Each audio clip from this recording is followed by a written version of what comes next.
Cool.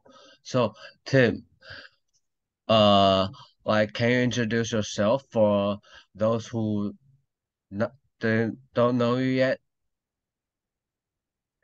Yeah, so my background is in sports science. I've been involved in sport my whole life. It's been my career. So I kind of work in the um, work with coaches in the skill acquisition area, trying to find ways to help teach skills so that they stick and hold up under pressure. I work in strength and conditioning, and I also work in the rehab space around training load and performance. Nice, nice, nice. So, uh, how long have you been a coach? How long? Yeah, about how long? Uh, well, I guess it's closer to 30 years, I suppose now, somewhere between 25 and 30 years I've been involved in sport. Um, and I got involved when I started out, there wasn't really sports scientists in professional sports. Essentially, the people in professional sports were um, they were typically the players who were the fittest players, and they'd retired from the game. And because they were fit, then they obviously knew how to train everyone else to get fit. So they became the strength and conditioning coach. And it's only relatively recent times that science trained um, or people with higher level qualifications have been taking on those roles. And when I say recent, it's probably only in the last 15 to 20 years. Prior to that, it was always just the fittest former player was the guy who took on that role. Nice, nice. So, uh, do you think that change a lot, or it doesn't really change? Has it changed a lot? Yeah, look, I think it has changed. Definitely, there's been an evolution in the way teams and head coaches approach physical conditioning. So so now it's very uncommon to have someone who doesn't have some formal qualifications involved in a sport. I still think those people have a role without a doubt. They play an important role. Um, but in terms of planning out training programs, periodization, delivery, the prescription of training programs, typically now we're seeing people who have more formalized qualifications involved in sport, and I think it's resulted in um, it's probably evolved with the professionalization of sport. As sport has become more professional, then it makes sense that you've got the best people supporting those elite level players. But like I said, I think there's a place for some old school training and some of the qualities that those people who came before us. Um, I think there's a place for what they bring. Um, I don't think you want. I think some people can make professional sport more complicated than what it actually is, and uh, um, and what you find sometimes is the things that worked 25, 30 years ago, before we had all the science, is the exact same thing that works now.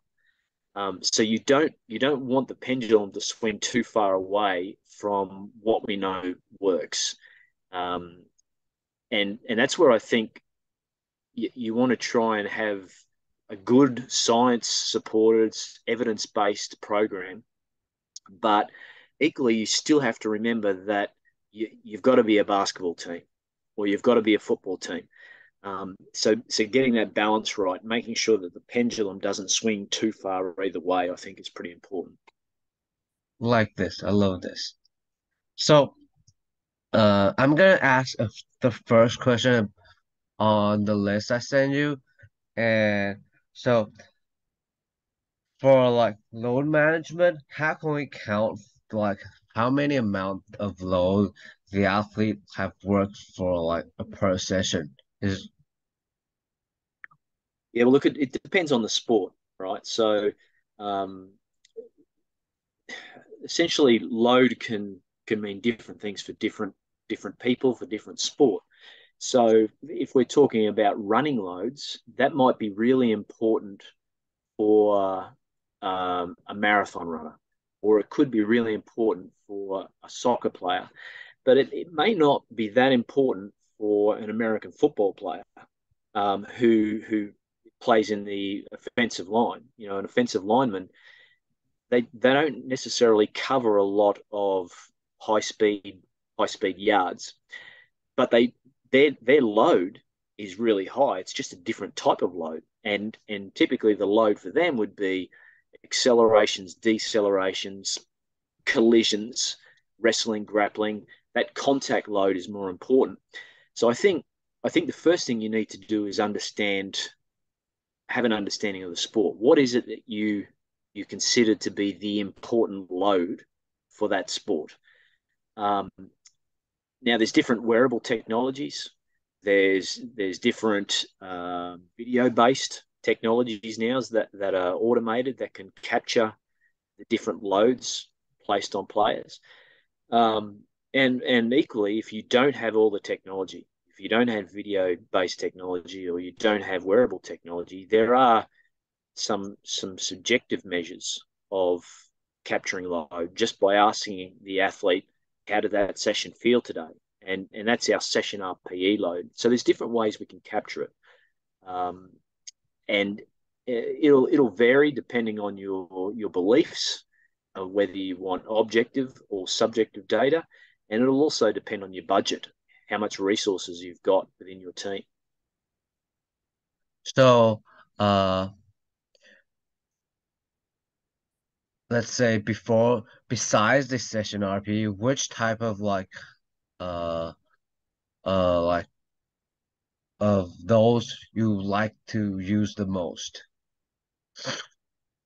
Well, I won't mention any particular brand of provider, but it'll vary from sport to sport, right? So if I'm working with an outdoor sport, let's say it's a high intensity intermittent outdoor sport, let's say it's soccer or it's rugby, then GPS technology is pretty important because it captures running loads and it captures one of the most important variables we want to measure is high speed running or sprinting. Now, we can dig a little deeper into this and we can say, okay, for rugby, where there's large amounts of contact, then sprinting and high speed running is important. But you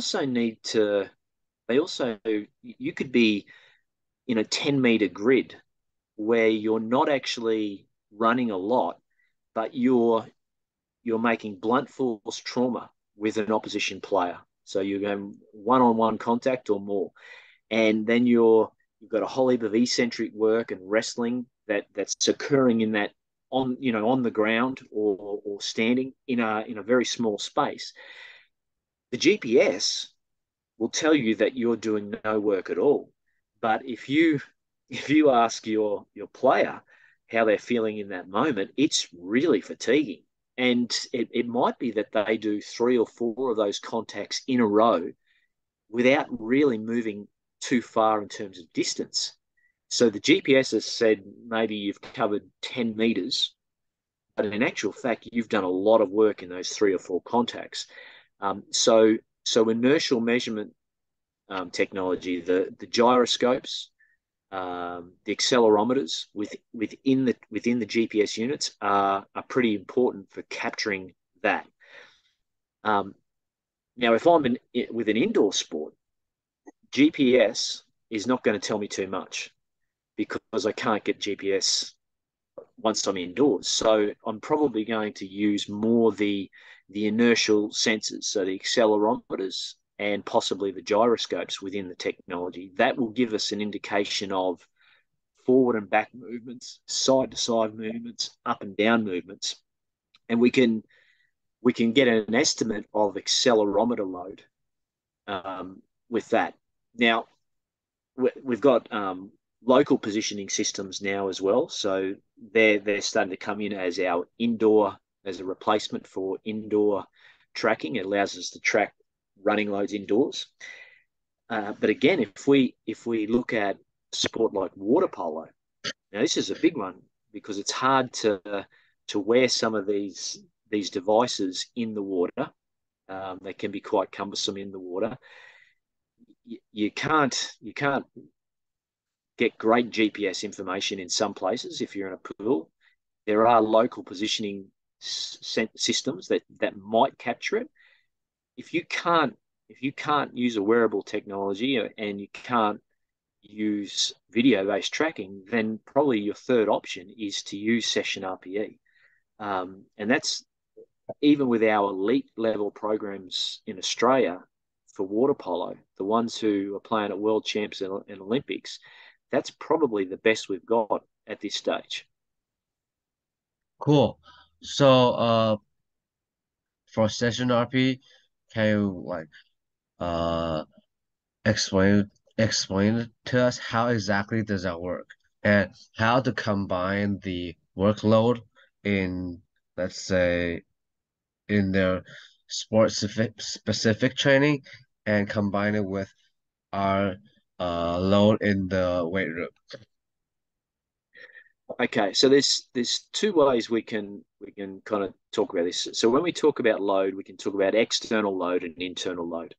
External load is the actual work you do. So it's the distance that you run, or the weight that you lift.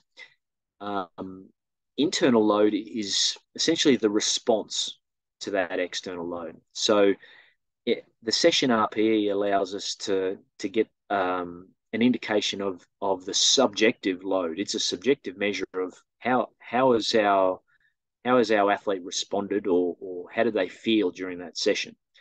So they can rate the session on a scale of 1 to 10, and then we can calculate internal load for that athlete. Now, if you don't have external load and all you've got is a subjective measure of load, that's the best that a lot of places can do. Sometimes you just don't have the technology.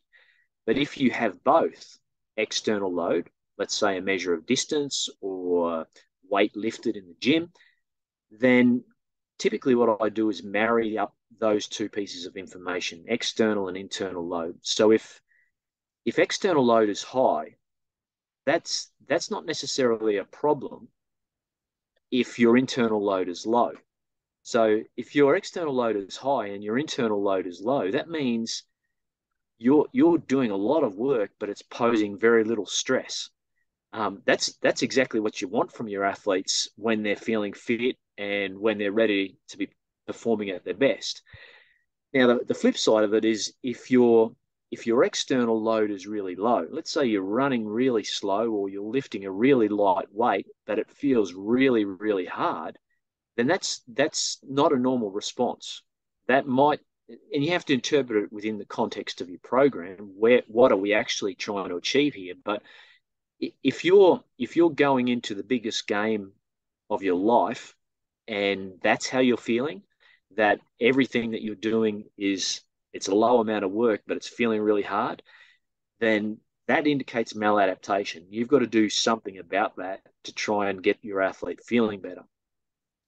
Now, the final thing, tying back to your question, how do we use session RPE? There's no other method that will be as good as session RPE when it comes to capturing all loads from all of our different training environments. So when we talk about sport-specific skill practice, when we talk about running conditioning, when we talk about the work that we do in the weight room, our recovery sessions, yoga or whatever, there's no other method other than session RPE that will allow us to capture all of that load in and use one consistent metric. So we can at the end of the week or the end of the day, we can tally all of those different loads up and we can say, this is our load for this week or for this day. GPS won't tell us anything about what our players are doing in the weight room. And equally, what our player lifts in the weight room, while it might influence how they feel on game day or on practice, it's a different metric. So session RPE allows us to use a common metric across all of those different training disciplines. So how combine it with the, let's say, average RP of the session and combine it, multiple it with like the distance they run in the session and uh like the load with the weight, right? Well, look, I've seen different ways of dealing with that data. So some people like to, take a weight in the weight room and multiply it by an intensity factor. And for me, I just stick with the standard unit of measurement is we need when we're talking about training load, we're talking about frequency, we're talking about volume, and we're talking about intensity. So frequency basically talks about the number of sessions we do in a day or a week. Volume is essentially the duration of the session, and intensity we can grab from our 1 to 10 scale. So if we want to capture load for a session, let's say we did a hard session. Now on the RPE scale, a hard session is a 5. And if that's a 60-minute session, whether it's a run or a lift, 5 times 60 gives us 300 units of load. So we have a method of putting a number on that particular session. Now, on its own, 300 units of load is not all the information we need, right? So we need to know how are we actually getting that 300 units of load, because 300 units of load for a runner could be just consistent running for an hour, which potentially has a catabolic effect. And compared to 300 units for a lift, 60 minutes in the gym at an RPE of 5 has an anabolic effect. So we still need to look inside our program and see where we're accruing that load. We still need to think about our programming and how we're delivering the program to develop the physical qualities we want to develop. Love this. So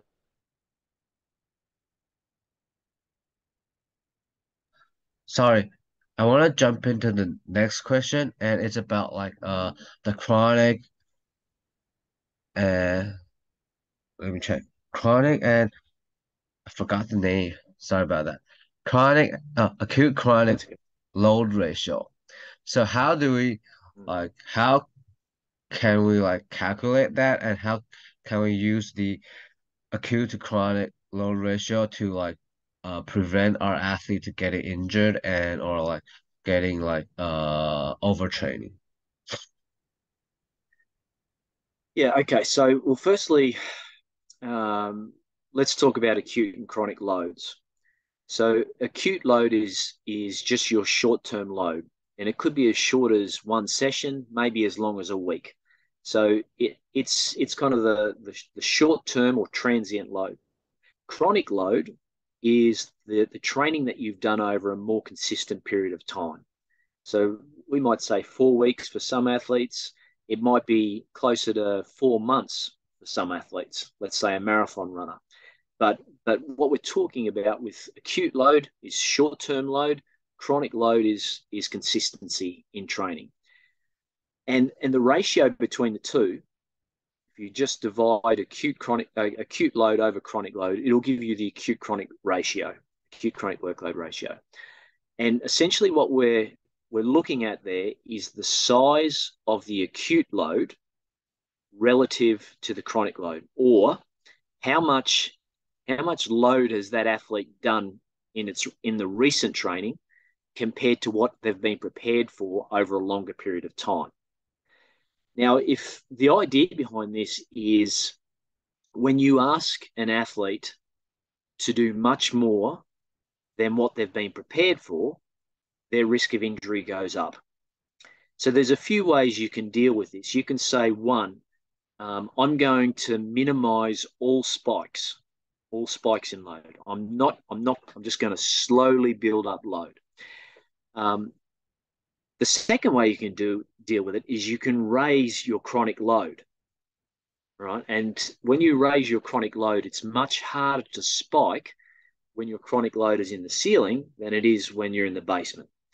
So, and the only way you can raise chronic load is through training, through acute doses of training, regular acute doses of training. So what we're talking about is simply loading an athlete relative to their capacity. It's progressive overload. Now on its own, you won't be able to. You'll have a better indication of whether you're sensibly progressing training loads, whether those increases in training load are excessive relative to the capacity or not.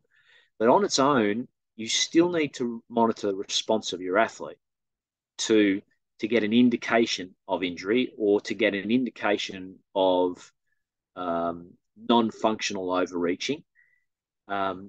Bearing in mind that many of the responses that we look for in response to training or functional overreaching are very similar to what we see in non-functional overreaching and overtraining. So, those responses of feeling sore or feeling tired or lethargic after a hard session are very similar to how you would feel when you're in a non-functionally overreached state or an overtrained state. So there's little indicators that we can look for, but I don't believe that we can definitely predict injuries before they happen. Injuries happen for a whole heap of reasons. Progressions or poor progressions in training load are one of them, but it's not the sole reason why they would occur. So let's say if I had I just finished a hard session for my rugby team, and I'm still gonna do the weight room session. So how would you like how would you change the plan? And for, let's say, if you didn't plan for a hard session before the weight room session, but what happened is it just the coaches just let the athlete have like a hard session. So how did you would you change the weight room plan, or how would you combine these? Yeah, well, this is one of the it depends questions, right? So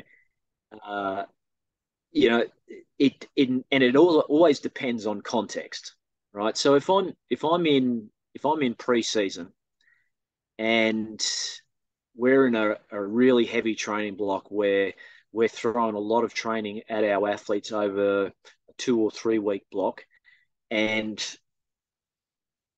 where we want them to be working hard, then I might not pull back on the load at all. If I'm in the last week of that training block and this is the final session, it could be a really good way of saying, right, we've worked really hard for this 3 weeks. We've got one session to go. We've got to push hard now. I know you're feeling tired. I know you're feeling sore, but let's put that to one side and push really hard and see if we can get our win here to finish this training block. So that might be one approach, right? Depending on the context. But let's say I'm going into the final game to win us the championship, right? And our field session or our court session has gone a little longer, so they've worked a little harder than I've expected, and they're feeling fatigued. And then we're about to do a weight room session. I might have to go, look, I'm going to have to pull back on load to make sure that I get them to the game in as good a state as possible. So that decision, that context it changes throughout the season. Right. So the decision, what would I do here? Well, it'll vary.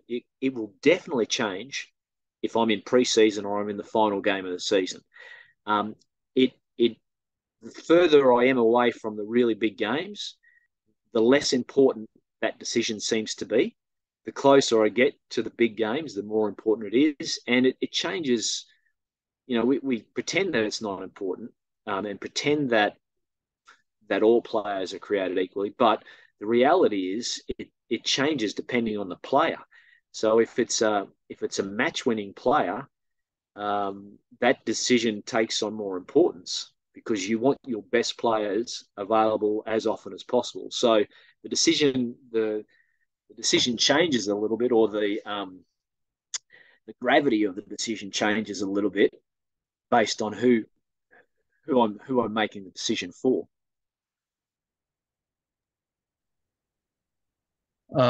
So let's say, like you mentioned, there's times we need to like get them to like train harder. There's time we need to like pull back a little bit. And it all depends on the context. Uh so when there's like we need to like probably more adaptation, what is the best way to like help our athlete to recover?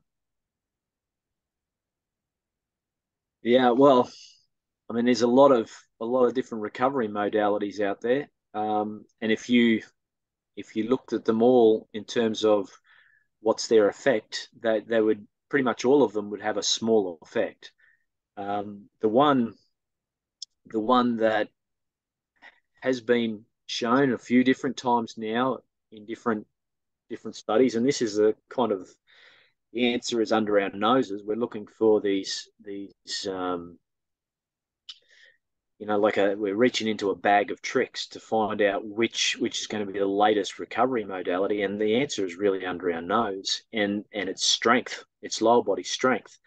Um, there's other studies that have shown that players with better high intensity running ability recover quicker, and players who are stronger recover quicker, and that's been shown in a few different studies. So we push really hard to find these recovery modalities, but in actual fact, the best recovery modality is being fit and strong, right? So it's a bit of a it seems kind of counterintuitive that that would be the one, but what we typically find is players who are fitter and stronger, they tend to do more work in a game, and despite doing more work in a game, in the days following, they have lower DOMs, they have lower creatine kinase concentrations, they have a greater bounce back in neuromuscular function.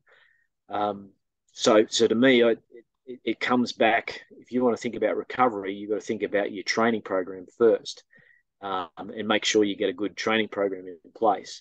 Now, I will temper that a little bit by saying it appears that the best recovery modality is individual specific. So you will have a preferred recovery modality, and I will have something completely different. So for me, it could be as simple as a 20-minute nap. For another player, it could be movement and mobility. For another player, it could be an ice bath or some sort of cryotherapy. And then for another, it could be the Normatec boots. So, what we would generally recommend is just work out with your players and help them understand, well, what is it that makes you feel good? And if you're feeling recovered, that's probably half the battle. And they can change it as well, So they might do the boots, the Normatec boots 1 week, and then they go, no, I think I want to have a sauna this week, or I want to have an ice bath. So they can, it's really individual specific, and I think it could actually change throughout the season depending on how they feel. Cool. I love this. I love this. So, for those who are interested in what we're talking about today, or who are like interested in uh those online content you post or the online education, Mm. where can they find you? Well, look, there's the beauty of this. You're in Taiwan, aren't you? Yeah. Yeah. Well, I'm actually heading to Taiwan in August to run a 4 day workshop. It'll be the first time ever that I've done the 4 day workshop. So I'm really looking forward to that. And that'll be on the 18th to the 21st of August. So if you like learning from each other and learning from a group and interacting and going from the classroom into some hands-on and some practical activities, we'll do that. But then the online content, if they just head to my website, gabbettperformance.com, there's the online course that they can take as well, and they can rewatch the videos as often as they like, and it's theirs to keep forever. So there's a few different options available there. Cool. So that's like all the questions I have for today. I really enjoy our conversation. Appreciate that. Yeah, my pleasure, Eric. Thanks very much for reaching out, and hopefully we'll catch up in person when I'm in Taiwan in August. Of course, of course.